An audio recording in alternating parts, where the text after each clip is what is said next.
Welcome to Fantasy Football Aces. It's your boy William Wolf. I'm back, and today we're going to get into 5 wide receivers that are way undervalued this year. We're talking about dudes that you can get late in rounds after spending your money on other positions and players and finding a guy who could be a wide receiver 2, a wide receiver 1 in your fantasy football league. Absolute steals. We're going to get right into it at number 5, and that is going to be Kadarius Toney. This is a player that showcased his skill in the Super Bowl here.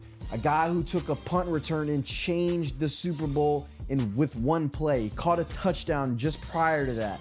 Showcased his skill when being traded to the Kansas City Chiefs.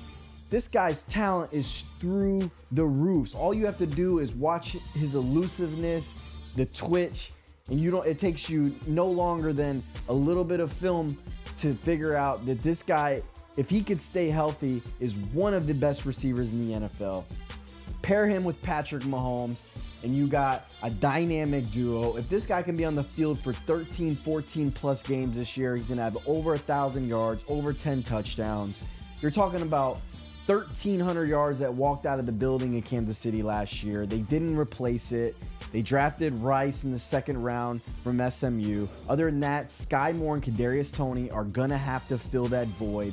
This is a guy you can get late 9th round. You can get him for less than $10 in salary cap. This is the kind of undervalued receiver that you can get late after spending all your early picks in rounds on running backs and receivers.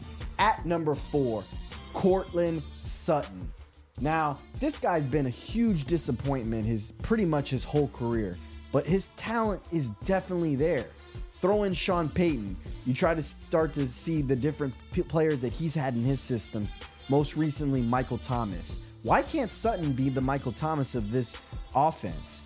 You got to think Russell Wilson is going to bounce back this year with a much better coach. Matter of fact, a coach who actually came out in the press and talked shit about the previous coach. You have to admit he's going to you have to see him putting his money where his mouth is. You have to see Sutton bouncing back. Judy's out early with a hamstring injury. Sutton's the guy who's got to step up now. We don't know how long it's going to take for him to get healthy. Hamstrings linger. You got to think that you're getting this guy for less than $10 in salary cap. You're getting him in the 8th round on in Snake. He's a number 1 receiver. He's 6'3". He could jump. He can contest. He can run. He could run routes. He still runs probably a high 4.4. I don't see why Sutton can't be a guy that you can get late, and when it's late, it's great. At number 3, Gabe Davis. Now, Gabe Davis is in one of the best offenses in the NFL. He was a hot pick that everybody was going after last year, including me. I drafted him in the $2,000 salary cap league. In some people's eyes, he was disappointing. But when you get a guy like this, he's boom or bust. Build your team with goons everywhere else, then pick up Davis late and just realize you're going to have plenty of dud games. He's like the Michael Evans of fantasy football of late. You know, he's the kind of guy who can win you a week, but then throw up 3 duds other weeks. You just keep him in your lineup because there's going to be those weeks that he catches an 80-yard bomb like he did last year and wins you a week in that league. I personally like him. He's in a great offense. He's a number 2 receiver behind Diggs. I think he could bounce back and have even better year than he did last year. And last year was perfectly viable. I didn't have a problem with Gabe Davis all year. He's a big guy, 6'3". He big target. Josh Allen will find him. At number 2, speaking of Mike Evans, there he is. I mean, this is a guy who's come out and said that he wants to break the 1,000-yard receiving record that's owned by Jerry Rice. He's coming after a lot of records, he says.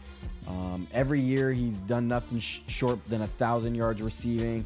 Quarterback play isn't something that matters. He seems like it doesn't matter who the quarterback is. He's had all kinds of guys, including obviously Tom Brady, but it didn't matter. He's a big target. He can get downfield. Doesn't really separation isn't really a concern with him. Somehow he gets behind the defense. He can catch back shoulder. He's big.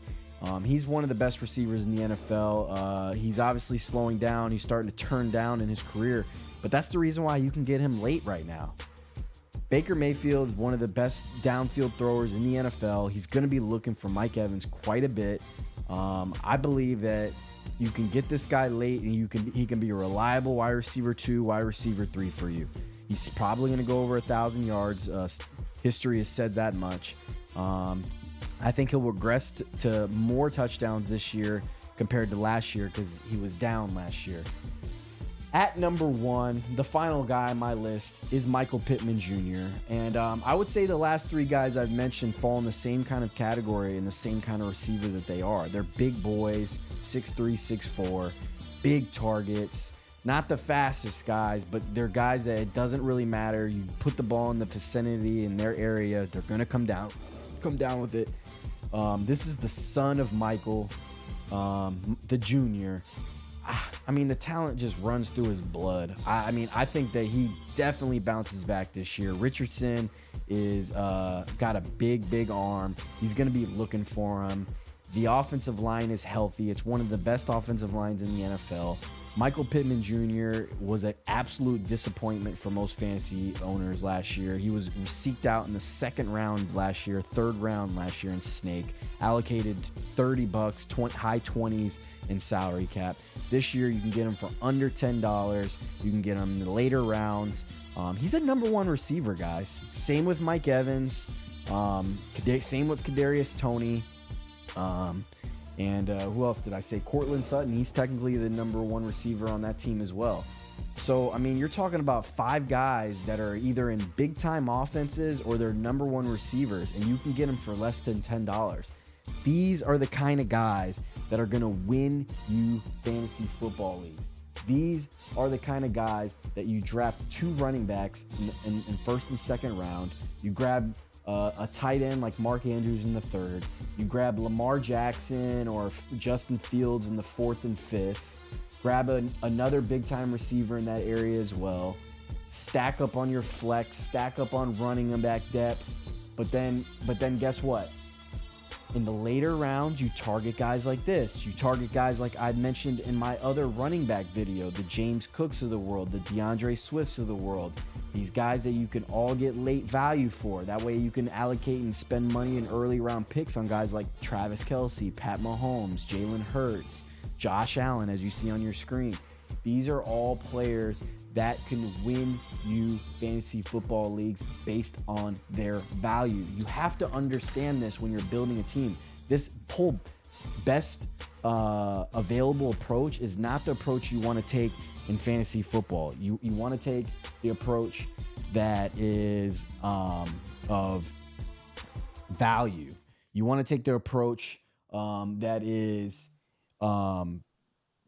based upon the people that you can get in certain rounds. You want to build your team based on availability of rounds. So in other words, you know that if you want to take one of those elite quarterbacks, you got to take them in the 1st or 2nd round. If you want to wait until the window of Lamar Jackson and Fields, that's the 4th or 5th. If you think that your Trevor Lawrence is one of those kind of guys, then you know the round that you can get them. In salary cap, the same concept. So if my philosophy and what I'm trying to teach and what I'm trying to show everybody out there that's going to follow this is that you need to be looking for these receivers and running backs that you can get late that are undervalued.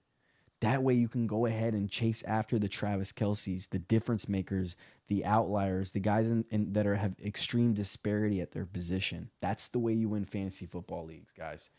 Like this video, subscribe to the channel.